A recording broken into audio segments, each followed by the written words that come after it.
নমস্কাৰ প্ৰিয় শহীদসকল, মোৰ নমস্কাৰ গ্ৰহণ কৰিব।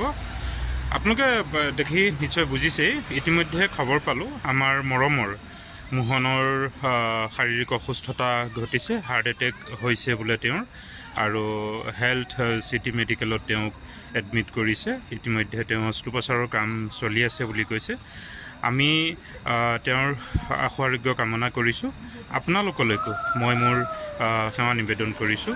আমাৰ প্ৰত্যেককেই মনত আনন্দ দিওঁতা, খোৰাক দিওঁতা আমাৰ মৰমৰ মোহনৰ যেন অতি সোনকালে আৰোগ্য ঘটে, তেওঁ যেন আমাৰ মাজলৈ ঘূৰি আহে, আকৌ যেন তেওঁৰ আনন্দদায়ক ভিডিঅ'সমূহে আমাক যেন আনন্দ দিবলৈ তেওঁ আমাৰ মাজলৈ আহে, তাকে আশা কৰিলোঁ।